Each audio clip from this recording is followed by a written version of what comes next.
The bio part of the chapter is over. Now we go back to the physics part of the chapter. Okay. Azba again should not have a problem to join. Yeah. Chalo. So we today start with prism. Okay. Prism. और छोटे छोटे दो तीन topic है इस chapter को खत्म करने के लिए. Lot of questions have been deleted from last 2-3 years. So we have a prism. Prism is actually a triangular glass slab. Triangular, but in a 3D manner. It's like a pyramid sort of a thing. Okay. So pyramid sort of a thing. So if we want to see how a prism looks like, the best example is an equilateral prism. Okay, Aryaman, I have tried lot of adjustments with camera last 2-3 days. I ran with other classes also, and now everyone has confirmed me. I even logged myself on Zoom. Are you able to see now? Right, thank you. So the prism looks something like this. Let me extend this. Let me extend this on back side. So you will basically have another sort of. It's triangle from all sides. Sorry. Extrude कर दिया. This is base, and this comes on in this manner. So it goes this, and it's something like this. Can you understand now? This is a 3D. This is 3D. This is slab. This is slab. So overall, it's a triangle. It's a 3D triangle. Okay. So we only need to study the basic fundamental of a prism. We don't have that much in depth. It's all in class 12. So let us understand what happens in a prism exactly. Right. So arrow diagrams become better if I use my scale. So let's understand the prism. So the example that we do for prism in your case is all equilateral prism. Got it? So they will be 60 degree, 60 degree, 60 degree. So this is my equilateral prism.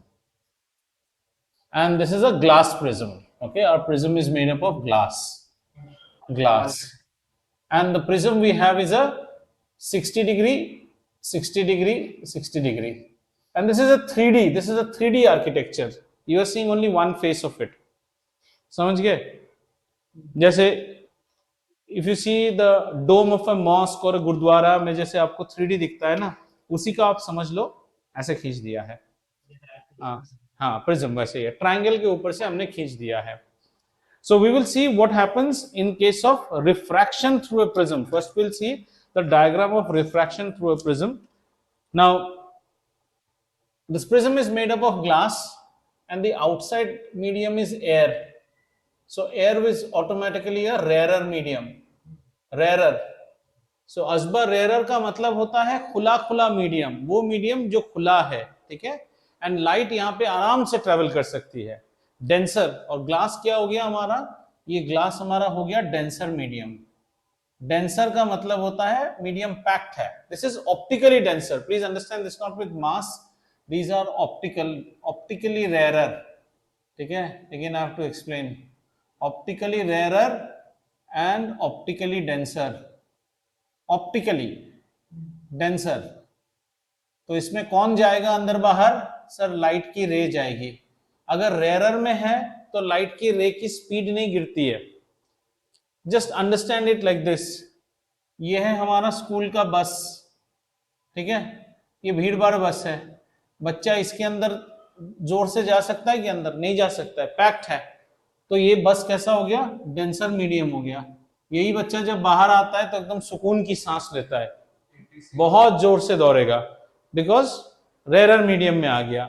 उसी Indigo का shuttle bus ले लो. उसी तरह बच्चा बाहर से जब दौड़ के जा रहा है, कैसे जा रहा है? बहुत स्पीड में जा रहा है. अंदर जाके उसकी एनर्जी भी गिर जाएगी और स्पीड गिर जाएगी. क्यों गिरेगी? क्योंकि अंदर डेंसर मीडियम है. और जब हमारा एनर्जी गिर जाता है तो हमें क्या चाहिए? हमें एक सपोर्ट चाहिए. हम झुक जाते हैं, और वही झुकना है नॉर्मल के तरफ झुकना या नॉर्मल के बाहर. So you will always bend when you are going from rare to denser. Rare मतलब एकदम ताबड़तोड़ दौड़ रहे हो. जैसे ही डेंसर में घुसे स्पीड घट जाएगा, एनर्जी घट गई.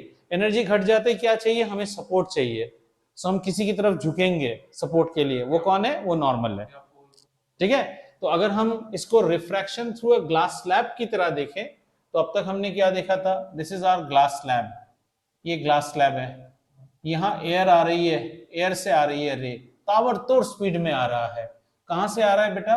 एयर से आ रहा है. एयर कैसा है, रेयरर मीडियम, घुसा कहां पे सर, ग्लास में घुसा। ग्लास कैसा है, डेंसर। अब डेंसर में घुसते ही इसकी स्पीड डाउन हो जाएगी, तो यहाँ जो नॉर्मल होगा ना, ये नॉर्मल की तरफ झुक जाएगा, ये नॉर्मल की तरफ। फिर देखो अब ये रे कहाँ है, डेंसर में है, डेंसर से अब कहाँ आएगी, अब रेयरर में आएगी, तो यहां फिर से एक नॉर्मल बनाएंगे, अब ये इससे भागेगी ऐसे। And if you find that this medium is same as this medium, तो ये दोनों रे पैरेलल होंगे बेसिकली। और ये जो आप शिफ्ट कर गए इसे हम लैटरल शिफ्ट कहते हैं, ये हमने रिफ्रैक्शन में देखा था, वही नॉलेज यहाँ पे भी अप्लाई करेंगे, ठीक है। तो अभी हमारा रे कैसे आ रहा है बेटा, आर रे इज से कमिंग फ्रॉम हियर, ऐसे हमने एक रे लिया, कहां से आ रहा है, एयर से आ रहा है, दिस रे इज कमिंग फ्रॉम एयर, ठीक है। इसको हमने ए बी नाम दिया, ए बी हमारा कैसा हो गया, इंसिडेंट रे, तो यहां पे लिख ले ए बी हमारा क्या है बच्चा, इंसिडेंट रे, इंसिडेंट रे। और ये कहां से इंसिडेंट हो रहा है, एयर से इंसिडेंट हो रहा है। और ये हम प्रिज्म को ले लें कुछ एक नाम, एक्स वाई जी, तो एक्स वाई जी में एक्स वाई फेस पे इसने इंसिडेंट किया, ठीक है। आर्यमन, दर्शिका बिट्टू आज क्लियर दिख रहा है, आज सारा दिन आधा घंटा सिर्फ कैमरे के साथ मैंने खेल ही खेला, वाइट बैलेंस, बैक बैलेंस, ये बैलेंस, ताकि हमारा आर्यमान बैलेंस रहे, ठीक है। आओ अब हम बनाते हैं यहाँ पे नॉर्मल, यहाँ पे एक नॉर्मल बनाया जाए, ये हमारा नॉर्मल है, कहाँ पे, एट पॉइंट ऑफ इंसिडेंस, तो ये हो गया हमारा नॉर्मल, ठीक है, ये नॉर्मल बन गया, ठीक है। अब क्या हमारी रे वैसे ही जाएगी, अगर इस रे को कोई भी, मतलब अगर इस रे में मान लो कोई ग्लास वास नहीं रहता, तो ये रे तो अपने रास्ते में चली जाती, ऐसे चली जानी चाहिए थी, इस रे को ऐसे जानी चाहिए थी, पर ये रे ऐसा जाएगा नहीं। अब ये रे क्या है, ये रे बेंड होगा, क्योंकि ये रेयरर से डेंसर के अंदर जा रहा है, ये खुले आसमान से बस की तरफ घुस गया, और बस में घुसते ही इसको क्या मिलेगा, भीड़ मिलेगा, तो ये रे बेंड कर गया नॉर्मल की तरफ, ये सपोर्ट के लिए नॉर्मल की तरफ बेंड कर गया, ये बेंड हो गया हमारी रे, ठीक है, ये आ गई बीसी पोजीशन पे, बेंड हो गई यहाँ पे रे। इतना समझ में आया बच्चा, ठीक है। रे ऑफ लाइट ने इंसिडेंट किया एक्स वाई फेस पे, एक्स वाई फेस पे रे इंसिडेंट होने के साथ साथ क्या हो जाता है, रे एंटर्स फ्रॉम रेयरर, ये बेटा रेयरर मीडियम है, क्यों रेयरर है, क्योंकि ये एयर है, एयर से कहां पे घुसा, ग्लास पे घुसा, ये ग्लास है, और ग्लास क्या होता है, ग्लास डेंसर मीडियम होता है, तो रे बेंड कर गया, ठीक है। तो बीसी हमारी क्या हो जाएगी, बीसी हमारी है रिफ्रैक्टेड रे, रिफ्रैक्टेड रे, हाँ refracted ray for face X Y, very good, refracted ray for face X Y. और ये हमारा क्या है, N N dash, N N dash हमारा क्या है, नॉर्मल है, कहां पे है, फेस एक्स वाई पे, नॉर्मल एट कहां पे, B, on face X Y, normal at the point of incidence. और बी को क्या बोलते हैं बेटा, बी को बोलेंगे हम point of incidence, point of incidence, ये इतना तक लिख लीजिए, बी है हमारा पॉइंट ऑफ इंसिडेंस, और पॉइंट ऑफ इंसिडेंस पे क्या हो गया, नॉर्मल बनाया, और बीसी क्या हो गया, बीसी बेंड हो गया। तो कहानी यहाँ पे लिखते जाएंगे, पहले यहाँ कहानी लिखेंगे तो आपको एकदम क्लियर होता जाएगा। कहानी कुछ ऐसा है कि A B is traveling from rarer to denser, this is air, this is glass, therefore speed falls and AB bends towards normal, यानी कि अब नॉर्मल बन गया, हाँ जी नॉर्मल, और नॉर्मल कौन सा बेटा, एन एन डैश की तरफ बेंड करता है। जरा देख तो आर्यमान ये रीड कर पा रहा है कि नहीं, ये वाला पोर्शन रीड हो रहा है,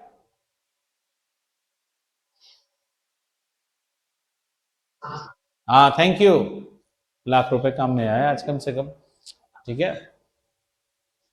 मनी दुखी हो गया था उस दिन, दोनों बच्चों ने कहा सर कुछ दिखाई नहीं दे रहा है,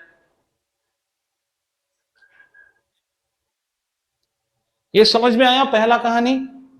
ठीक है, अब जरा कहानी में ट्विस्ट देखो बच्चा। बीसी जो हमारा रिफ्रैक्टेड है, इसको इंसिडेंट रे भी तो कह सकते हैं हम। इंसिडेंट रे फॉर कौन सा फेस होगा? For exe. Incident ray for exe, समझ में आया? ये जो रिफ्रैक्ट हुआ ये इंसिडेंट भी तो हुआ एक्जी के लिए, लेकिन जब ये एक्जी पे इंसिडेंट हुआ तो हम बीसी को कैसे बोलेंगे? अब बीसी लेकिन अपना सफर कर रहा है डेंसर से रेयरर की तरफ, क्योंकि वो अभी ग्लास के अंदर है और ग्लास से वो अभी छुटकारा मिलेगा उसको, एयर पे आएगा तो इसके अंदर स्फूर्ति आ जाएगी, इसके अंदर स्पीड आ जाएगी और ये कहेगा ए नॉर्मल, मुझे अब तेरे सपोर्ट की कोई जरूरत नहीं, मैं खुद ब खुद भाग सकता हूं। बस से निकल के बाहर आएगा, जान में जान आई। तो स्टोरी को समझ लो, ए बी ताबड़तोड़ स्पीड में आ रहा है, आके ही ग्लास को हिट करता है, हिट करते ही ए बी की स्पीड फॉल कर जाती है, जो स्पीड है वही काइनेटिक एनर्जी है भाई साहब। एनर्जी घट गई तो ये थोड़ा कमजोर हो गया, मुझे सपोर्ट दो, तो सपोर्ट कैसा लिया? ये लाल नॉर्मल की तरफ वो झुक गया। सर ये नीला वाला क्या बनाए हो? नीला वाला ये है कि अगर कुछ नहीं रहता तो ऐसा जाना था उसे, that is to show how much you have deviated, ठीक है ना? तो आप कहां पे आ गए? आप बेसिकली आ गए, अभी आप सी पे आ गए, BC. BC is it's bend towards normal, ये नॉर्मल की तरफ बेंड कर गया है, ठीक है? समझ में आया? और अगर आप ऐसे देखना चाहो तो इनिशियल एंगल ऑफ इंसिडेंस क्या है? ये है I1। I1 angle of incidence is always angle between incident ray and normal, याद रखिए, not with surface, incident ray and normal. और उसी तरह angle between refracted ray and normal, ये क्या हो जाएगा? ये R1 हो जाएगा, R1 angle of refraction. And this can also be taken as, नहीं इसको I2 नहीं लेंगे, इसको अभी ऐसे रहने देते हैं थोड़ी देर के लिए, ठीक है ना? R1 तो कुछ लिख लेते हैं यहाँ पे। I1 क्या है हमारा? Angle of incidence. और R1 क्या है? Angle of refraction. ये दोनों कांड आप तब कर रहे हो जब आप फेस किसको कंसीडर कर रहे हो? फेस एक्स वाई को कंसीडर कर रहे हो, तब की कहानी है ये। समझ में आई बेटा? अब देखो, अब बीसी रे ने अपना नाम बदल लिया, मैं अब और रिफ्रैक्टेड रे नहीं हूं, मैं इंसिडेंट रे हूं। अब हम एक्जेट के ऊपर देखेंगे, तो आइए, टाइम हो गया है कि हम एक्जेट पे भी एक नॉर्मल बनाए, यहां पे भी एक नॉर्मल बनाना जरूरी है अभी। तो ये AB से पैरेलल नहीं, पैरेलल नहीं होएगा, किसी के साथ भी कुछ भी पैरेलल नहीं होएगा। जानबूझ के मैंने इसलिए टेरा टेरा बनाया, कुछ पैरेलल वगैरह नहीं होता है। इस नॉर्मल को हमने नाम दिया एम डैश, लिखते हैं अभी यहां पे। अब सी क्या हो गया? C is also point of incidence. किसके लिए? किसके लिए? फेस बीसी नहीं, एक्जी के लिए। इंसिडेंस, पॉइंट ऑफ इंसिडेंस वो पॉइंट होता है सरफेस में जहां इंसिडेंट रे ने आके हमला बोला। हाँ, point of incidence on face exe. Exe face पे पॉइंट ऑफ इंसिडेंस क्या है? सी है। हाँ, तो ही तो लिखा मैंने, ठीक है? और बीसी को हमने क्या लिखा? तो इसको भी ध्यान दीजिएगा, इस चीज को ध्यान दीजिएगा, इससे बीसी हमारा हो गया। फिर हमने क्या लिया बेटा? हमने लिया एम डैश, ये है नॉर्मल एट सी। सी पे नॉर्मल बनाया हमने इसको, ठीक है?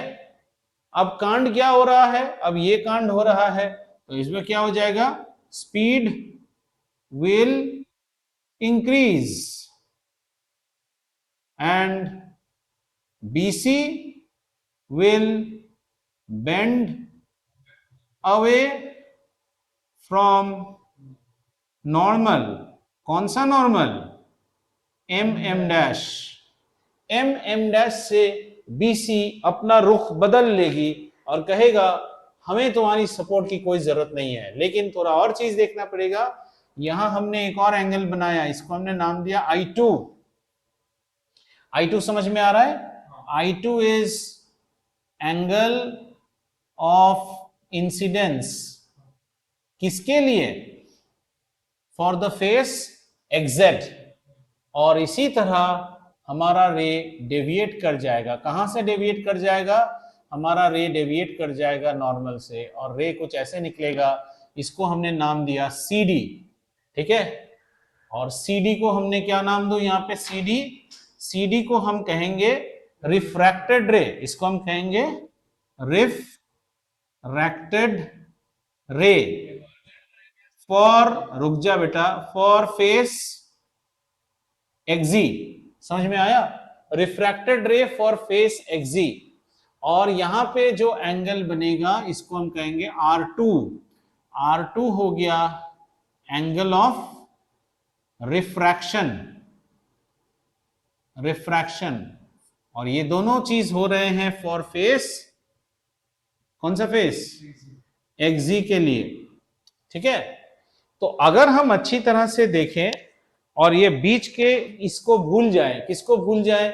ये प्रिज्म को भूल जाए, तो हम बोलेंगे ये था हमारा इंसिडेंट रे। क्या था बेटा? Incident ray. और पता नहीं प्रिज्म के अंदर क्या हुआ कि हमारा रे निकल गया ऐसे, तो इसका नाम कहते हैं हम इमर्जेंट रे। इमर्जेंट रे। और इसलिए कभी कभी R2 को हम एंगल ऑफ इमरजेंस भी कहते हैं। इसको हम क्या कहते हैं? एंगल ऑफ इमरजेंस भी कह सकते हैं। अच्छा, क्या डिफरेंस दिख रहा है ग्लास स्लैब में? ग्लास स्लैब में दोनों रे पैरेलल होते थे और लैटरली शिफ्ट होता था। ड्रॉ करेंगे अभी उसको भी। और अगर हम इमर्जेंट रे को पीछे की तरफ खींचे, इमर्जेंट रे को पीछे की तरफ खींचे, जैसे ये हमने खींच दिया, देखो इमर्जेंट रे को पीछे की तरफ खींचा। अब मजेदार चीज देखो, यहां पे एक ठो एंगल बनता है जिसको हम कहते हैं डेल्टा। ये डेल्टा भाई साहब क्या है? ये डेल्टा है एंगल ऑफ डेविएशन। इसको 12 में फिर पढ़ोगे। डेविएशन मतलब देखो देखो देखो, हम जाने वाले थे ऐसे, मार्ग में भटक गए ऐसे, तो ये हमारा क्या हुआ? Angle of deviation. इतना तुम डेविएट कर गए। क्यों डेविएट किए? क्योंकि सर एक I1 बना, एक R1 बना, एक I2 बना, एक R2 बना, एंगल ऑफ इमेज, जो भी कहो तामझाम, सारे तामझाम क्लियर कर लो। ये हो गया आपका एंगल ऑफ डेविएशन। अब पैरेलली मैं क्या करता हूं? मैं रफ डायग्राम में प्रिज्म बना के रखता हूं, सॉरी ग्लास स्लैब बना के रखता हूं, ताकि आप लोगों को याद आ जाए ग्लास स्लैब में क्या होता था, क्या डिफरेंस होता था। ये ग्लास स्लैब है बेटा, ये रेक्टेंगुलर होता था, ये ट्रायंगुलर है, दोनों में फर्क है। यहां भी एयर, यहां भी एयर, अंदर में क्या? ग्लास, अंदर में ग्लास। जो रे आती थी, रे कैसे आती थी? रे ऐसे आती थी, एयर से आ रही है, बड़े जोर से स्पीड से आ रही है एयर से, आके हमला बोला। कहां हमला बोला? बी पॉइंट पे हमला बोला।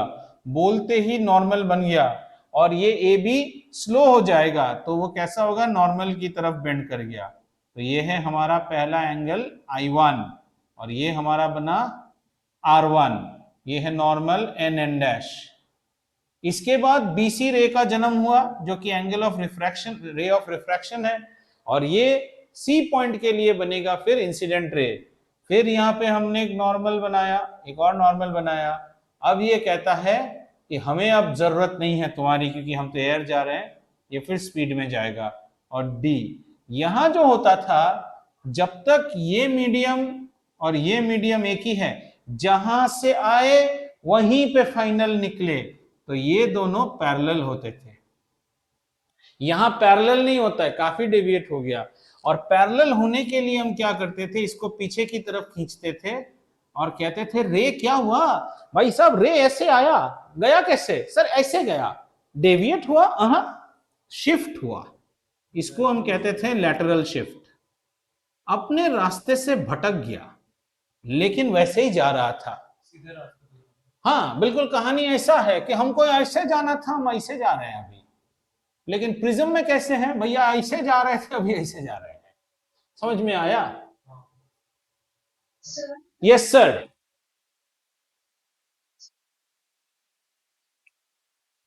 रिफ्लेक्टेड नहीं बेटा, रिफ्रैक्टेड। रेक्टेड, लेक्टेड मिरर में होता है, मिरर खत्म, लेक्टेड वाली आवाज खत्म। अब सब कुछ क्या है, रेक्टेड रेक्टेड। अच्छा ये देखो असबा बिटू, ये रिफ्रैक्टेड रे है, ये भी रिफ्रैक्टेड रे है, बीसी भी रिफ्रैक्टेड रे है, सीडी भी रिफ्रैक्टेड रे है। डिफरेंस क्या है, सीडी फाइनल रिफ्रैक्टेड रे है और फाइनल रिफ्रैक्टेड रे को हम इमर्जेंट रे कहते हैं। इसके आगे और कोई रिफ्रैक्शन नहीं हो रहा है, सारी रिफ्रैक्शन की कहानी हमारी खत्म हो गई। क्लियर बेटा? तो ए बी क्या है, इंसिडेंट रे, बीसी क्या है, रिफ्रैक्टेड रे। किसके लिए, एक्स वाई के लिए। सर बीसी इंसिडेंट रे भी तो है, हाँ बिल्कुल है, किसके लिए, एक्सजी के लिए। तो सर सीडी क्या हुआ, रिफ्रैक्टेड रे है, किसके लिए, एक्सजी के लिए। लेकिन पूरा कारोबार देखा जाए तो सीडी है फाइनल रे, जो बाहर आ रहा है, जो बाहर आ रहा है। बाहर आने वाले चीज को इंग्लिश में क्या कहते थे, he emerge to be the winner, finally tournament का विनर, फाइनली ये इमर्जेंट रे है। कहानी मजा आया, समझ में आया? और इसकी डिफरेंस, अब ये पुरानी बात को भी याद करो, अपने पिछले जन्म वाला, जब आप रेक्टेंगुलर स्लैब के साथ करते हो, यहां ये भी इमर्जेंट रे है, कोई गड़बड़ी नहीं, पर emergent ray is always parallel to the initial incident ray. What happens is a lateral shift, मैं अपने रास्ते से शिफ्ट हो जाता हूं, पर यहां शिफ्ट नहीं है, यहां ससुरा बेंडुआ हो गया है। इमर्जेंट कहेंगे बट इसको, इसमें लैटरल शिफ्ट नहीं है, इसमें एंगल ऑफ डेविएशन है। ये डेल्टा जो है ना, एंगल ऑफ, हमें जाना था ऐसा, हम ऐसा जाने के जो ऐसे चले गए, तो डेविएट हो गया, भटक गया लड़का रास्ते में।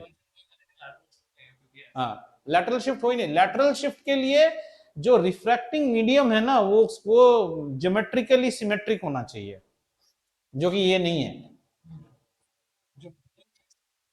रेक्टेंगल जिसकी ज्योमेट्री एक्सिस में सिमेट्री होनी चाहिए, ठीक है। रेक्टेंगुलर ग्लास स्लैब मतलब बता रहा हूं बच्चा, क्या आपने डॉक्टर के पास जब गए हो, डॉक्टर के टेबल में बहुत कागज रहता है ना, तो ग्लास के ऐसे पेपर वेट्स रहते हैं, देखे हो, that is a rectangular glass slab. हाँ देखने के लिए नहीं, वो कागज ना उड़ जाए उसके लिए रखता है। रेक्टेंगुलर ग्लास स्लैब मतलब अपना लैपटॉप का एडाप्टर देखा है, उसी चीज को पूरा ग्लास से बना दो, that is rectangular glass slab. और अपने लैपटॉप के एडाप्टर से एक पिरामिड काट के निकाल दो, वो हो गया प्रिज्म। हाँ वो प्रिज्म हो गया। तो हम यहाँ पे सिर्फ प्रिज्म का एक थोपड़ा दिखा रहे हैं, बेसिकली ये तीनों साइड से ऐसा ट्राइंगल है, ऐसा like the dome of a mosque, और गुरुद्वारा में जैसे रहता है ना वैसा। स्विगी का इंतजार है, वाह, लगता है घर वाले ने कुछ मंगवाया है इसका मतलब। स्विगी की पुकार, अब तो पढ़ाई में मन ही उठ गया हमारा, ठीक है ना। और कॉन्सेप्ट के साथ साथ करो हरकिरत, कॉन्सेप्ट के साथ साथ। रे अंदर घुसा, रे बेंड होएगा, बेंड वाला रे और बेंड होएगा। Anyone has any question so far? The geometry of a prism, हमने 60-60 के प्रिज्म को कंसीडर किया, प्रिज्म में भी रिफ्रैक्शन होता है, वही कहानी है, रेयरर से denser, bend towards the normal. और रेयरर डेंसर की कहानी अगर जाननी है, रेयरर मतलब खुला मैदान, डेंसर मतलब इंडिगो की बड़ी बस। जैसे ही हम इंडिगो की बड़ी बस में जाते हैं, हम भाग नहीं सकते हैं, भीड़ हो गया, और जब हम इंडिगो की बस से उतरते हैं तो बड़ा भागते हैं, है ना। अब एक तो इंटरेस्टिंग चीज बताएं यहाँ पे, मजा आ जाएगा, ठीक है, आ जाओ। इस पार्ट को मिटा सकता हूं बेटा, राइट हैंड साइड पार्ट को, सब लोग, ठीक है। अच्छा इसको मिटा के दिखाओ, एक बढ़िया चीज बताता हूं, मजा आ जाएगा तुम्हें, ठीक है। तो प्रिज्म में तुमने क्या देखा सर, प्रिज्म में हमने ये देखा कि नुकीले साइड और ब्रॉड साइड को देखा जाए तो रे ब्रॉड साइड की तरफ आता है, ये हमने देखा। तो इससे कुछ तो मिलना चाहिए ज्ञान। आ जाओ भैया, ये लेंस तो आप पढ़ चुके हो, क्या लेंस है ये, पेट मोटा वाला, कॉन्वेक्स लेंस। कॉन्वेक्स लेंस में जब हम कोई पैरेलल रे ऐसे लाते हैं तो हम कहते हैं कि वो ऐसे जाता है, कहां, फोकस से पास करता है। अब हम ले लेंगे ब्रेड कटिंग नाइफ, क्या लेंगे, ब्रेड कटिंग नाइफ। जरा इसको काट के देखो तो प्रिज्म प्रिज्म नहीं दिख रहा है, ये प्रिज्म के पार्ट्स नहीं दिख रहे हैं, छोटे छोटे प्रिज्म नहीं दिख रहे हैं, ये एक प्रिज्म, ये एक प्रिज्म। इसीलिए जब नीचे से रे आता है तो ऊपर की तरफ जाता है। ट्राइंगल से बात नहीं है, it's just part of a prism type ना। Ultimately the shape is like that of a prism. यहां पे अगर हम रे घुसाएंगे वो नीचे जाएगा, यहां पे रे घुसाएंगे ऊपर जाएगा, बेस की तरफ जाएगा। और सेंटर में क्या होता है, सेंटर में है हमारा अध्यक्ष महोदय, प्रिंसिपल एक्सिस, वो एकदम सीधा जाता है। यही कॉन्सेप्ट है ऑप्टिक्स का, समझ में आया। एक कॉन्वेक्स, अब सर इसके साथ आप जरा कॉनकेव का बता दो, कॉनकेव लेंस कैसा होता है, ऐसा होता है। कॉनकेव में सब उल्टा उल्टा प्रिज्म है, देखो तो सीधी सी बात है, ये रे किधर जाएगी, ऐसे जाएगी, ये रे किधर जाएगी, ऐसे जाएगी, बीच वाला बीच में। तो ये कहते हैं अक्ल बड़ी या भैंस, सर भैंस, क्योंकि भैंस दिखती है, अक्ल दिखती नहीं है ना।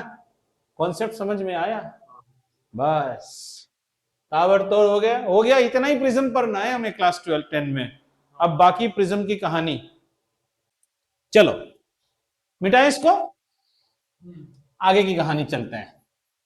तो हमें प्रिज्म में ये छोटे छोटे क्वेश्चंस आ सकते हैं कि प्रिज्म में एंगल ऑफ डेविएशन, आपको अगर फिगर ड्रॉ करके किसी ने बता दिया, वैसे इतना क्वेश्चन तो कभी आते देखा ही नहीं, बेकार सा सवाल आता है। 22 मार्क का तो फिजिक्स आएगा तुमको, उसमें इलेक्ट्रिसिटी देगा या क्या देगा।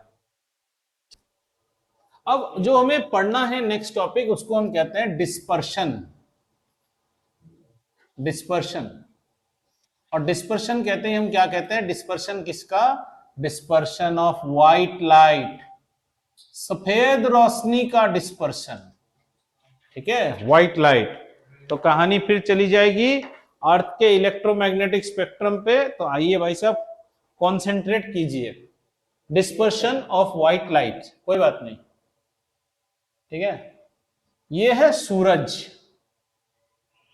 आपको लगता है हर सुबह सूरज उठ के आपको रोशनी देता है, ऐसी तो बात नहीं। सूरज आपके लिए छोड़ती है एक बड़ी चीज जिसको हम कहते हैं ईएमएस, इलेक्ट्रोमैग्नेटिक स्पेक्ट्रम। और वो स्पेक्ट्रम होती है गाड़ी, एक्सयूवी, इन माय रेंज, है ना। एग्जाम में मत लिख के आ जाना, लड्डू मिलेगा ऐसे लिख के आओगे तो। गाड़ी एक्सयूवी इन माय रेंज का मतलब है हमें मिलता है gamma rays, X ray, UV ray, infrared, infrared, फिर मिलेगा माइक्रोवेव। आर से क्या है, आर से रजनीकांत, है ना। आर से क्या, आर से है रेडियो वेव, ठीक है, रेडियो वेव। हाँ, सारा सारा signal radio, this is communication band, microwave and range, infrared. अब जो हम लोग आंखों से देखते हैं और जो सारा कारोबार हमें कुदरत का सुंदर दिखता है, हमारी निगाहें बेसिकली यहाँ पे है, यहाँ पे बहुत छोटा सा स्पेक्ट्रम है ये है विजिबल लाइट, ये लाइट है। और ये लाइट हमें आता है विबग्योर करके, विबग्योर जो भी बोलो, आर के साइड में रेड और वायलेट के साइड में, अल्ट्रावायलेट के साइड में वायलेट, ठीक है। और ये विबग्योर क्या है, ये 7 कलर है, और ये सातों कलर कंबाइन होके हमें बेसिकली क्या दिखता है, व्हाइट लाइट। समझ में आया। अब सिंस दीज आर ऑल, इन्हें हम रेडिएशन कहते हैं बेटा, सब कुछ ही रेडिएशन है एक तरह का। और रेडिएशन की को हर light is also radiation. Radiation का मतलब ये नहीं कि रेडिएशन माने कैंसर, कुछ रेडिएशन खराब होते हैं, कुछ लाइट भी तो रेडिएशन है। तो रेडिएशन की 2 पैरामीटर होती है जो हमें समझ लेना चाहिए, हालांकि कोर्स में हो या ना हो।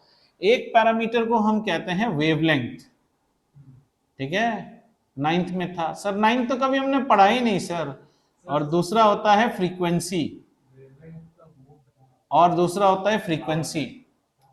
अच्छा सुनो, वेवलेंथ कैसा रहता है, वेवलेंथ समझ के लीजिए। वेवलेंथ जब आप इस साइड में वेवलेंथ होता है हमारा लो, और इस साइड वेवलेंथ होता है हाई, ठीक है। वेवलेंथ ऐसा है, यानी कि रेडियो वेव्स कितने बड़े बड़े वेवलेंथ होते हैं, ऑलमोस्ट लाइक फुटबॉल फील्ड की तरह वेवलेंथ होते हैं, काफी हाई वेवलेंथ होते हैं। और फ्रीक्वेंसी का उल्टा है, फ्रीक्वेंसी इस साइड में होगी हाई और इस साइड होगी लो।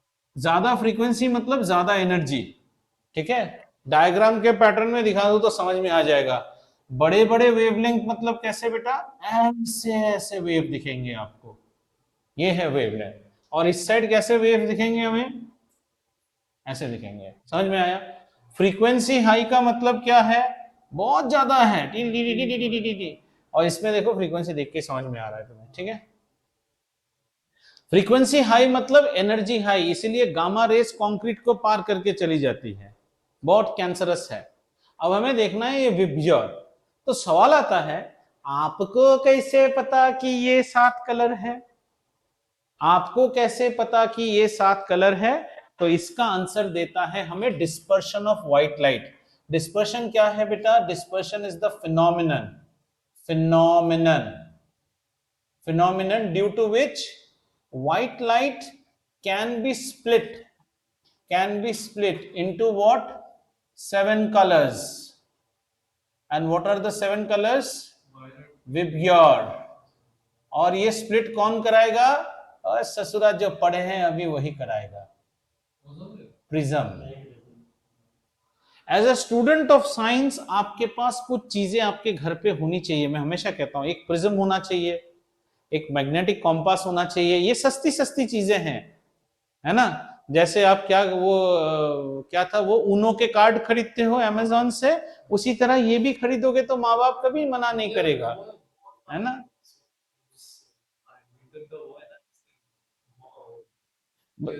हाँ, ये 2 चीज रखा करो प्रिज्म से, मजे मजे चीजें। एक मैग्नीफाइंग ग्लास होना चाहिए आपके पास, एक प्रिज्म होना चाहिए, एक मैग्नेटिक कॉम्पास होना चाहिए। इन सब से आप खेल सकते हो बहुत तरह के। तो phenomenon due to which white light of the sun can be split into its 7 constituent colours is known as dispersion. बस इतना ही पूछता है आपको, इससे ज्यादा नहीं पूछता है। तो डिस्पर्शन में ड्राइंग कैसा बनेगा, डिस्पर्शन का ड्राइंग कुछ ऐसा बनेगा। सबसे पहला कौन गया, ये व्हाइट लाइट है, और ये व्हाइट लाइट स्प्लिट अप होके आपका कैसा आ जाएगा, 7 रंगों में इमर्ज करके आ जाएगा। और इन 7 रंगों को हम क्या कहते हैं, 7 रंगों में सबसे ज्यादा डेविएशन आपको इधर ऐसे करके 7 कलर्स में डेविएट हो जाता है, ठीक है, 7। और अभी याद रखिए ऑर्डर ऐसा होता है VIBGYOR, ऊपर रेड, रेड सबसे कम डिफ्लेक्ट होता है, बाकी वायलेट बहुत ज्यादा डिफ्लेक्ट हो जाता है। वो है सब बताएंगे, अब इतना लिख लो, एक ही बार में सब फल खाओगे तो पेट खराब हो जाएगा, ठीक है।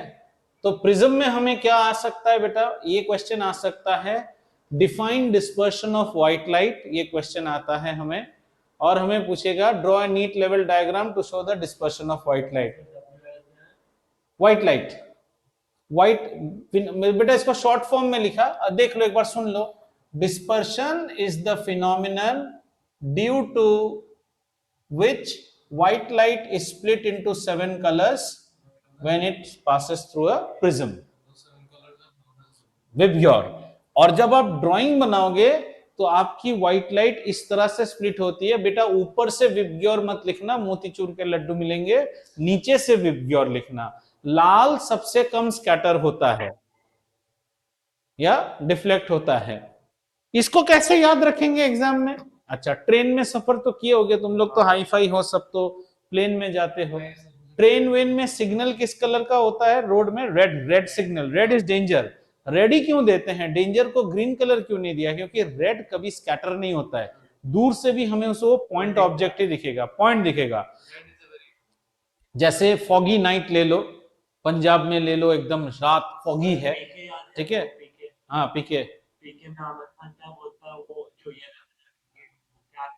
करेक्ट, दिख जाती, दूर जा से दिख जाती है, लोग ये लोग लगाते हैं। So red, red, red is the highest. Red, red को आप दिन में नहीं, रेड टू पिकअप इन भीड़ में, red is considered as a danger, क्योंकि आप ट्रैफिक सिग्नल भी रेड रखते हो ना, so that's why red is always considered as something which is of prime importance. तो अगर आप एक फॉगी रात में एक व्हाइट लाइट जला दोगे ना, वो स्कैटर हो जाता है बेटा, लेकिन आप एक रेड लाइट जलाओगे ना, आपको वो पॉइंट ऑब्जेक्ट ही दिखेगा, रेड ही दिखेगा, एक ही रेड दिखेगा।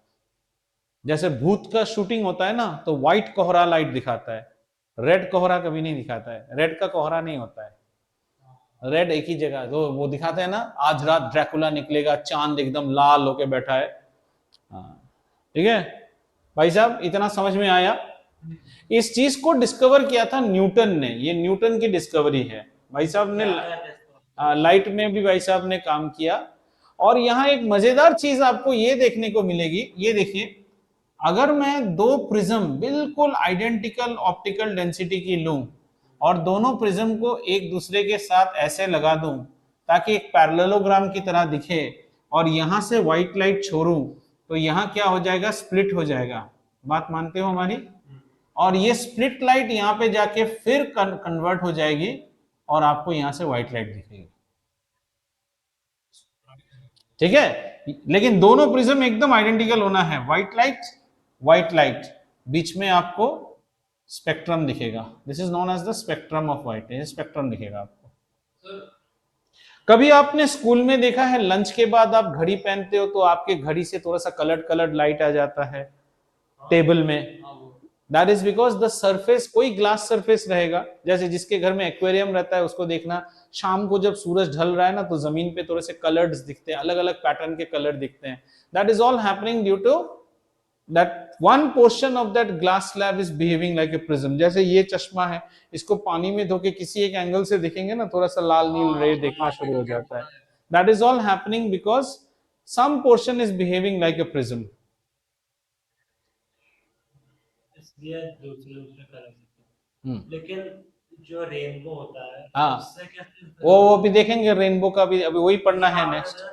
हाँ, वहां पे प्रिज्म कोई बनाता होगा, ऊपर वाला प्रिज्म बन के आता होगा, कुछ तो होता होगा, वरना 7 कलर दिखते कैसे हैं। इसीलिए अगला स्टडी हमारा रेनबो है। डिस्पर्शन ऑफ लाइट का एप्लीकेशन हमारे कोर्स में सिर्फ और सिर्फ रेनबो है, और कुछ नहीं है। रेनबो का ये सब ऐसे ही मतलब फालतू दिया गल्ला चैप्टर है, और बहुत कुछ रहता है इसमें बहुत सारा मैथमेटिक्स घुसाया जा सकता है। रेनबो के अलावा और क्या है? और कुछ नहीं है, स्प्लिटिंग ऑफ लाइट। फिर आप शिफ्ट देख सकते हो, कौन सा लाइट कहाँ गया। हायर क्लासेस 12 में जब जाओगे आप फ्रिंज विड्थ देखोगे, बैंड विड्थ देखोगे, क्या आपको क्लियर बाउंड्री दिखता है ग्रीन और ब्लू के बीच में, ऐसे क्वेश्चंस आएंगे। ओवरलैपिंग कहाँ पे आता है, शैडो कहाँ पे आता है, हायर एंड मैथमेटिक्स, वो हायर ऑप्टिक्स है। तो अभी आपके लिए इतना ही है कि डिस्पर्शन क्या है वो आपको पता चल गया, और डिस्पर्शन से 7 किरणें बनती है। 7 किरणों को अगर उसी तरह का प्रिज्म उल्टा करके रख दे तो रिकंबाइन होके व्हाइट लाइट हो जाती है। समझ में आ गया? तो क्या मैं समझू, प्रिज्म को क्लोज करूं, डिस्पर्शन ऑफ लाइट को क्लोज करूं? दोनों चीज समझ में आया, प्रिज्म समझ में आया, डिस्पर्शन, बस ये डायग्राम जानना चाहिए। हाँ, डिस्पर्शन ऑफ लाइट, बस वही उतना ही चाहिए। डिस्पर्शन ऑफ लाइट समझ में आया, और ये समझ में आया कि सन के स्पेक्ट्रम में इतना कुछ होता है, उसमें हम सिर्फ क्या देखते हैं, व्हाइट लाइट को देखते हैं, हमारी आंखें सिर्फ व्हाइट लाइट दिखाती है। चले इसको मिटाएं, और अब देखते हैं रेनबो के फॉर्मेशन को। रेनबो क्यों दिखता है हमें, मिटा दो सब। हाँ, चलो रेनबो देखते हैं। वो आ गया इंद्रधनुष, है ना, खूबसूरत सा इंद्रधनुष आसमान में। हाँ, नहीं अजबा सवाल पूछी है, दो, एक दो बीच बीच में सबको, मेरे एक और बैच में है उसको चुप कराना पड़ता है ऑनलाइन में, ठीक है, तो कभी कभी ठीक है। और दर्शिका बताओ, स्वेटर वेटर पहनते नहीं हो, इतनी ठंड है गुड़गांव में, कैसा है अभी? और नहीं तो क्या, फट्टू गर्मी है इन लोगों के वहां पे। आज सुबह एक गुड़गांव की लड़की को ही आईसीएससी में पढ़ा रहा था, and she is saying it is horrible sir, you can't imagine. यहाँ तो अभी हमारी बारिश हो जाएगी। ए आर्यमान, बारिश होना शुरू हुआ कि नहीं तेरे बैंगलोर में? हो गया?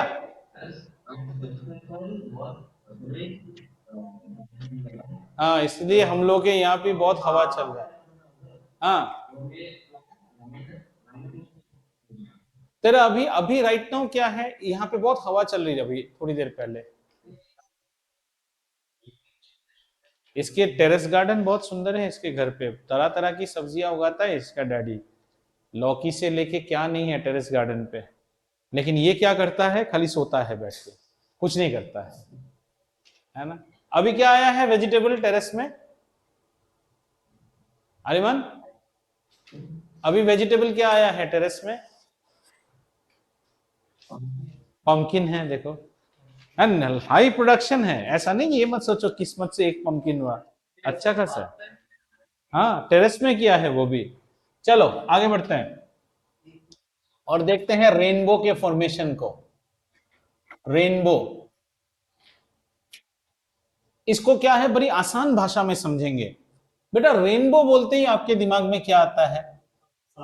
बेटा सबसे पहले तो कोई कहता है हमें बोन समझ में आता है, चलो हम फिजिक्स में है, बो कहता है तो हम कहेंगे 7 कलर्स समझ में आ रहा है। 7 कलर्स अगर हो रहा है तो इसका मतलब क्या आपको नहीं लगता है डिस्पर्शन हो रहा है? डिस्पर्शन हो रहा है। अगर डिस्पर्शन हो रहा है तो जाहिर सी बात है दो चीज का होना बहुत जरूरी है, एक है सोर्स और एक है मीडियम। मीडियम, और एक चीज की जरूरत होनी चाहिए, वो है एक तरह का प्रिज्म होना चाहिए, वरना तो ये चीज पॉसिबल नहीं है। समझ में आया?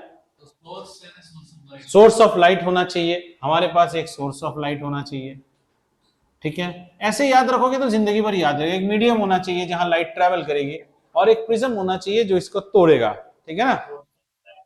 हाँ, तो सोर्स ऑफ लाइट हमारा क्या है बेटा? ये तो सन है। अब आती है मीडियम, तो अपना एयर है, ठीक है। और अब बात आती है ये प्रिज्म कौन बनता है, प्रिज्म कौन बनाता है? तो बचपन में याद रखो, हिंदी में कहते थे वर्षा ऋतु के ऊपर निबंध लिखिए, तो आप लिखते थे वर्षा ऋतु में हमें अक्सर इंद्रधनुष दिखता है, तो वहां से आ गया। अगर रेनबो दिख रहा है तो रेनबो में क्या है? वो है मतलब धनुष, और साथ में है रेन मतलब बारिश। रेन होना बहुत जरूरी है।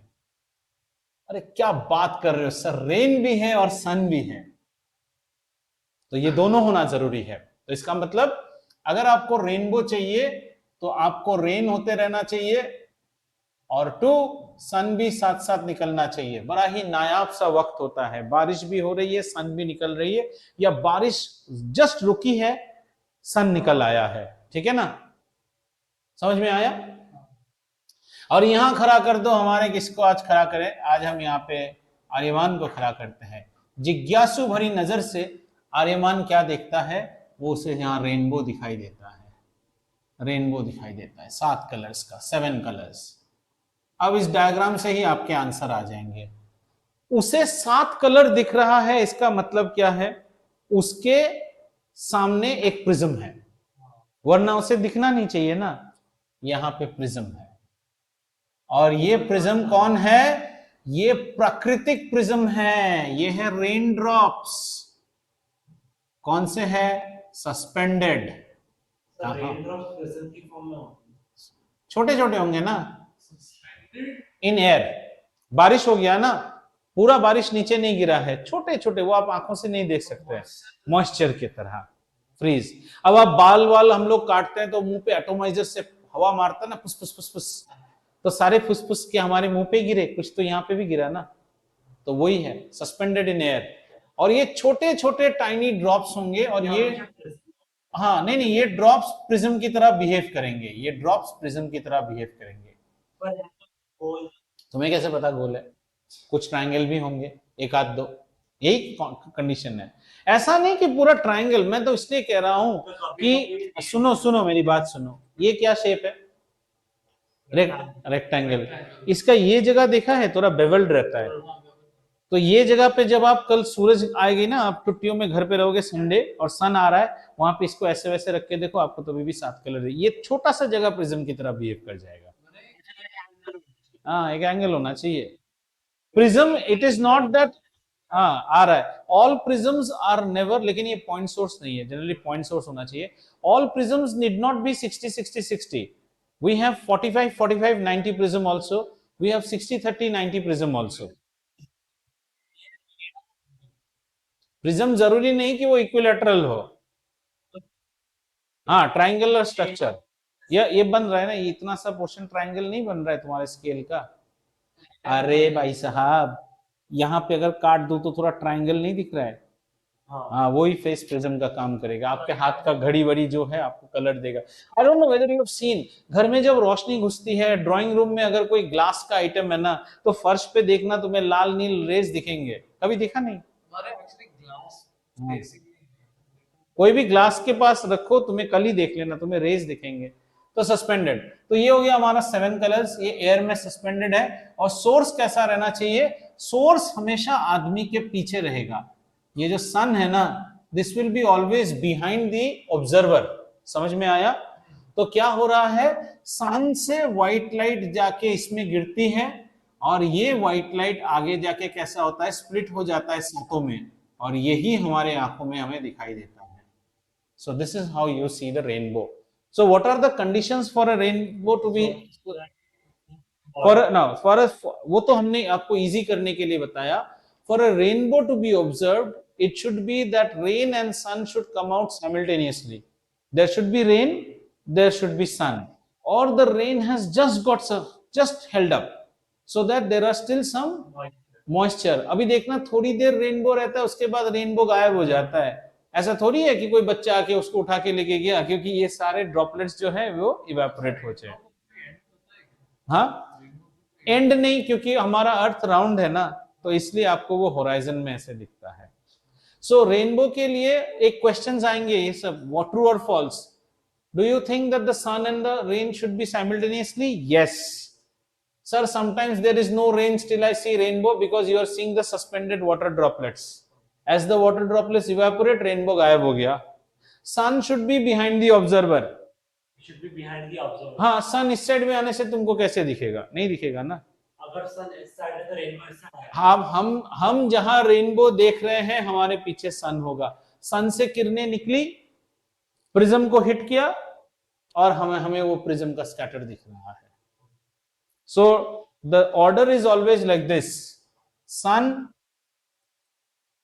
then Aryaman, then prism, then rainbow. मतलब थोड़ा घूम के आता है, ये इसी रे को ऐसे दिखाते हैं। तो इसको, इस ड्राइंग को जब बुक लोग करेंगे ना, बुक्स ऐसे इस ड्राइंग को ड्रॉ करेंगे। सन, आर्यमान, ड्रॉपलेट, रेनबो, ये ऐसे जाता है, ऐसे स्प्लिट होता है, और यही स्प्लिट हमारे दिख रहा है। समझ में आया?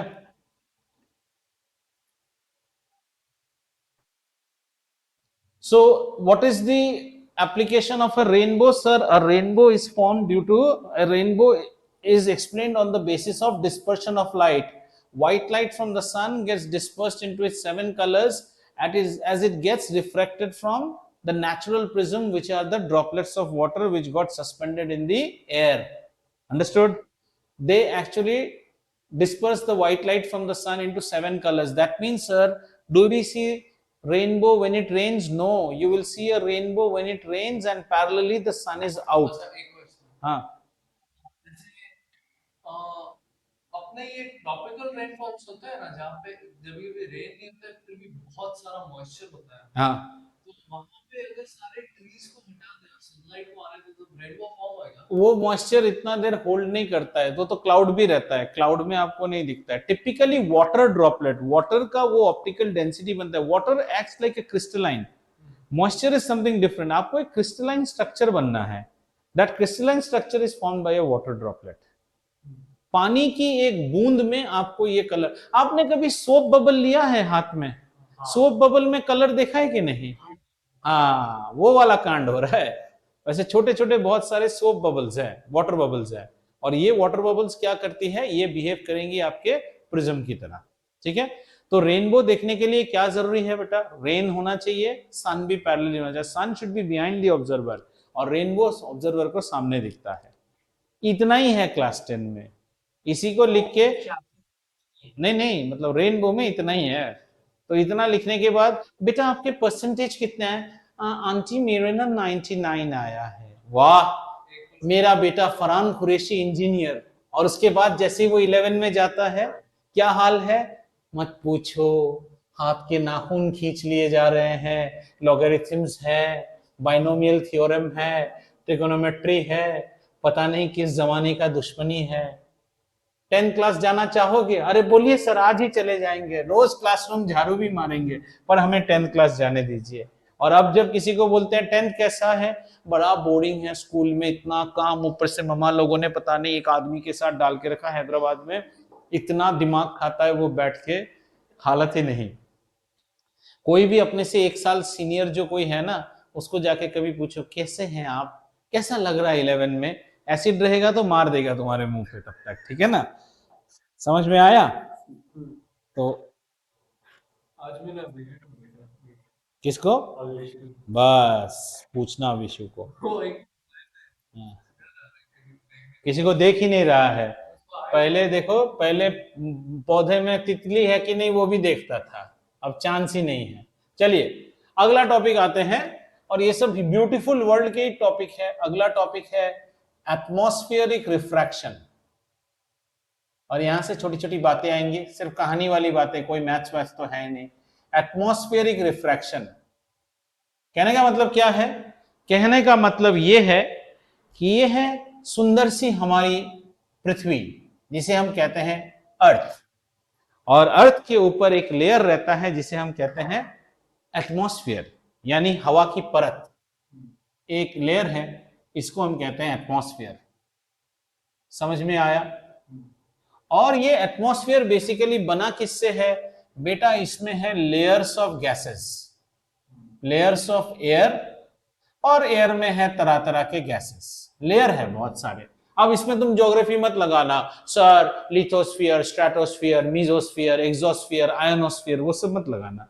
इसमें तरह तरह के लेयर्स हैं, सॉरी, हाँ। और ये लेयर्स की एक खूबसूरती है, हर एक लेयर अलग अलग टेम्परेचर पे है, T1, T2, T3 ऐसे करके अलग अलग, सारे लेयर्स में अलग अलग टेम्परेचर से, वो सब नहीं है। वी हम लोग कैसे पढ़ते हैं दैट एटमॉस्फेयर, एटमॉस्फेयर में रिफ्रैक्शन दिखेगा अभी हमें। और दूर, बहुत दूर हमारा एक दोस्त है जिसको हम कहते हैं सूरज, है ना। तो सूरज की रोशनी किसकी आंखों में आती है? इधर अर्थ में हमारी दर्शिका बैठी हुई है, वो देखेगी इसको। क्या वो डायरेक्ट सूरज को देख रही है? एटमॉस्फेयर से गुजर के सूरज की रेज आ रही है। इसका मतलब क्या रिफ्रैक्शन होता है? तो अगर ग्लास में रिफ्रैक्शन होता है तो एटमॉस्फेयर में भी एक तरह का रिफ्रैक्शन होता है। पर सर ये तो ग्लास नहीं है, इसको हम अलग नाम देते हैं, इसको कहते हैं एटमॉस्फेरिक रिफ्रैक्शन। अब ये होता क्यों है? क्योंकि हमारे एटमॉस्फेयर में तरह तरह के लेयर्स है, परत है हवा की, और लेयर्स के टेम्परेचर अलग अलग होते हैं। अब बाद में बोलेंगे कहां टेम्परेचर गर्म रहता है, कहां ज्यादा। ये याद रखो कि जो कोल्ड लेयर होता है, कोल्ड लेयर मतलब, अच्छा, दूध पतला या आइसक्रीम पतला? दूध पतला। दूध गरम या आइसक्रीम गरम? दूध। कोल्ड लेयर क्या होगा? गाढ़ा होगा।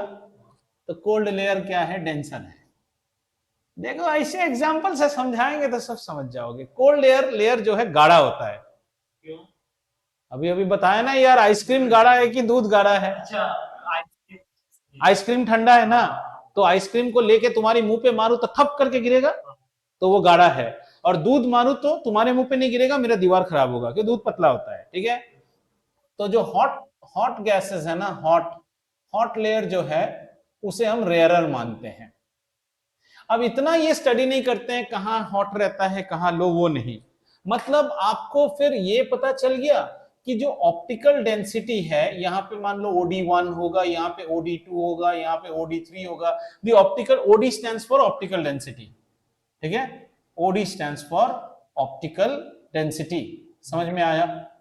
और जब किसी मीडियम में, ये देखो, ये रे आ रही थी, ये हमने ग्लास स्लैब रख दिया, आपको यहाँ पे रे का रिफ्रैक्शन क्यों दिखता है? क्योंकि यहाँ पे था कुछ एक ऑप्टिकल डेंसिटी, और यहाँ पे ऑप्टिकल डेंसिटी कुछ और हो जाती है। जब भी ऑप्टिकल डेंसिटी में बदलाव आएगा, रिफ्रैक्शन होएगा। अच्छा, आपके लिए आप कहते हो सर सर सर ऐसा नहीं ना सर, यहाँ पे एयर है, यहाँ पे ग्लास है। हम कहेंगे हम तो लाइट है, हमें नहीं पता ये सब। साइंटिफिकली देखें तो हम एक ऑप्टिकल डेंसिटी से गुजर रहे हैं, अभी अचानक अलग सा ऑप्टिकल डेंसिटी आ गया। तो अगर ऑप्टिकल डेंसिटी में चेंज होगा, हम बेंड हो जाएंगे। Either we will bend towards normal or above normal, that's different thing. पर हम सीधा नहीं जा सकते। समझ में आया? हमने तीर मारी, तीर मारते ही बीच में बहुत सारा चावल रख दो, चावल के बोरे से तीर जाएगा तो तीर को हिल नहीं जाएगा तीर, जब तक हवा है तीर को कोई प्रॉब्लम नहीं है। तो अभी हमारे यहाँ सूरज से जो रोशनी आ रही है वो रोशनी यहाँ आके क्या होता है, उसको स्पीड ब्रेकर जैसा लगता है, अरे अरे अलग ऑप्टिकल डेंसिटी, अरे अलग ऑप्टिकल डेंसिटी। तो don't you think it will undergo refraction at various layers? That phenomenon is called atmospheric refraction. तो अब हम डेफिनेशन, इसमें कैलकुलेशन है ही नहीं आपके सिलेबस में, इसमें कुछ नहीं है। हमें समझना है what is atmospheric refraction. Atmospheric refraction is the phenomenon due to which light rays coming from the sun, after they pass through the atmosphere, undergo refraction. Why? Because they are encountering various layers of air in the atmosphere maintained at different temperature. The cooler layers behave as denser medium, the hot layers behave as rarer medium, causing a change in optical density. So when there is a change in the optical density of the path of light, अब light को ये सब नहीं पता atmosphere है कि यहाँ शक्ति कपूर है, उसको नहीं, उसको लगता है हमारे पाथ में ऑप्टिकल डेंसिटी चेंज हो गया। अब तुम जब गाड़ी चलाते हो, तुमको स्पीड ब्रेकर आता है तो तुम क्या कहते हो, ए डिस्टरबेंस आ गया। ये अलग बात है कि वहां का रोड अलग है, यहाँ हमने अलग सा लंप ऑफ मास दिया है, यहाँ हमने अलग किया, ऐसे थोड़ी बोलते हो, नहीं ना। तुम बोलते हो उस रास्ते से मत जाओ, काफी बाधाएं हैं। क्या बाधाएं हैं? बहुत सारे स्पीड ब्रेकर और गड्ढे हैं। But every gadda is a different optic density, mass density. That's why you don't want to go. The sunlight is also facing lot of optical density differences. But he can't do like मुझे वहाँ नहीं है। हाँ, but उसे कहना वो धक्के उक्के खा के आता है। इस केस में उसकी रेस क्या हो जाती है, बेंड हो जाती है। There is what is refraction? Refraction means bending of light as it travels from one medium to another medium due to a fall or increase in its speed. ठीक है, bending of light as it travels from one medium to another medium. एक चीज और देखो, logic लगाओ, क्या इसे मैं मीडियम 2 और इसे मीडियम 1 कह सकता हूं? कह सकता हूं ना, ये अलग मीडियम। आपने दोनों को अलग मीडियम नाम क्यों दिया? क्योंकि ऑप्टिकल डेंसिटी चेंज हुआ। अगर मैं इसको कहता कि ये OD1 है और मान लो ये भी OD1, तो भले ही ये ग्लास हो, एयर हो, ये सीधा ही जाएगा, इसे कोई फर्क नहीं पड़ता है।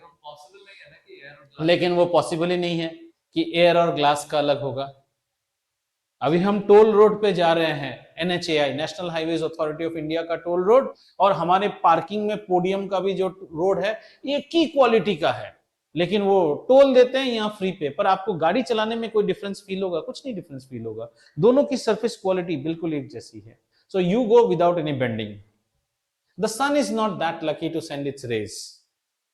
सो when the sun sends its rays to you, the rays undergo refraction. That is because you have a layer of atmosphere above you. So what is atmospheric refraction? Atmospheric refraction is the phenomenon due to which sun rays approaching the earth undergo refraction. Why? Because they encounter layers of air with different temperature. Well, the colder layers behave as denser medium and the hot layers behave as rarer medium, causing a difference in optical density of the entire medium through which the light is passing, which further gives rise to refraction.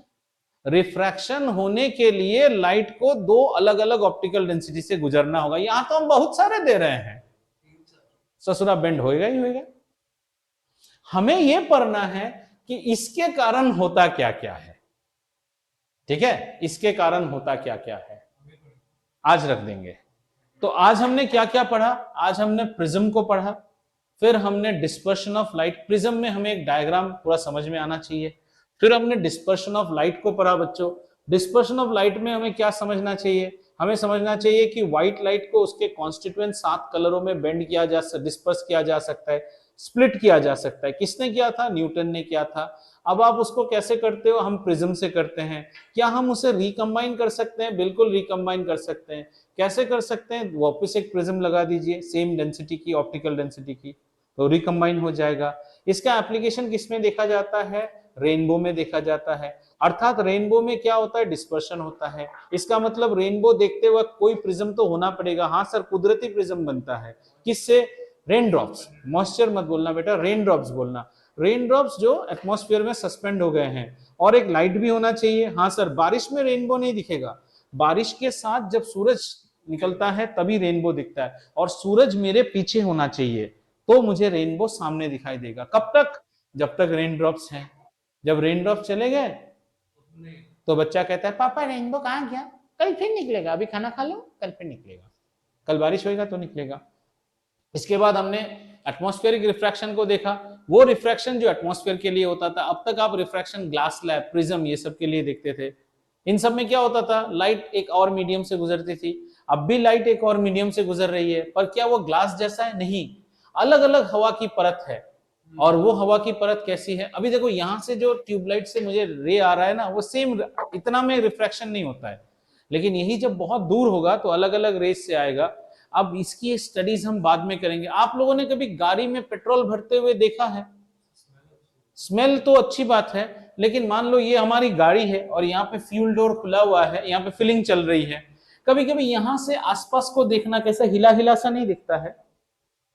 गौर किया है? Movies में दिखाते हैं जब किसी को, मतलब hero का कोई विलेन ने हीरो के पूरे घर परिवार के लोगों को मार दिया, उनकी चिताएं जल रही है, मैं आज कसम खाता हूं तेरी आग के सामने, तो ऐसे आग जब जलता है ना तो सामने देखना सब कुछ ऐसे हिलते रहता है। हाँ, बेसिकली वो एटमॉस्फेरिक रिफ्रैक्शन है, क्योंकि गर्म हवा के अलग अलग रेज, ऑप्टिकल डेंसिटी है।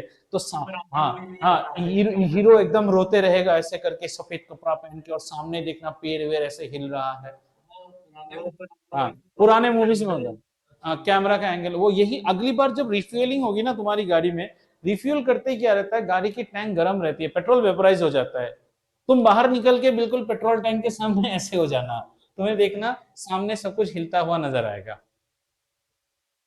आग के लपटों में दिखाई देता है ना। अरे साइंस तो हर जगह है, देखने की नजर चाहिए। तो आज का ये रंगारंग कार्यक्रम हम एटमॉस्फेरिक रिफ्रैक्शन पे, अगले क्लास में हम देखेंगे स्कैटरिंग क्या होती है, आसमान नीला क्यों होता है, तारे क्यों चमकते हैं, और प्लैनेट क्यों नहीं चमकते हैं। सर प्लैनेट में ने उनके बाप उनको चमकाता नहीं है, इसलिए वो नहीं चमकते हैं। ठीक है, आसमान नीला क्यों होता है, बस इसके बाद चैप्टर खत्म। क्या क्या देखेंगे? Scattering of light. स्कैटरिंग समझते हो ना, जैसे वो हॉन्टेड मूवीज में दिखाता है ना, आज की रात न जा, सफेद एकदम, उसको पढ़ेंगे। और क्या पढ़ेंगे कि स्कैटरिंग ऑफ लाइट। फिर हम पढ़ेंगे आसमान नीला क्यों, बस इसको देखना है। फिर तारे चमकते क्यों हैं, और हाँ एक्चुअली आता है, तुम्हारे कोर्स में है, मजाक हम थोड़ी कर रहे हैं, हमको कोई शौक जागा है, चारों तरफ लाइट जला के मजाक कर रहे हैं। हाँ, स्टार ट्विंकल क्यों करते हैं, प्लैनेट ट्विंकल क्यों नहीं करता है। अब तक आपको क्या कहता था लोग, हाँ नहीं ये सब बकवास बातें हैं कि प्लैनेट का अपना लाइट नहीं होता है, स्टार का अपना लाइट है, ऐसा नहीं है। ठीक है, इसको ये भी हम समझेंगे एटमॉस्फेरिक रिफ्रैक्शन से। ठीक है, तो आज का रंगारंग कार्यक्रम यहाँ होता है समाप्त। अगले क्लास तक we will be able to finish this, then we will go for again one round of revision. हाँ हाँ, तुम्हें तो ये भी समझाया गया था कि रोज पढ़ाई करो, पेंडिंग चीज मत रखो। करते हो क्या? नहीं ना, फालतू दिया गल्ला मत करा करो। चलिए ऑनलाइन बच्चे, आप स्वस्थ रहें, खुशहाल रहें। अगले क्लास में आपके साथ फिर से मुलाकात होगी। आर्यमान को देखो चांस चाहिए जाने का, जैसे ही बोला आप चले जाइए, चला गया वो। Bye and good night.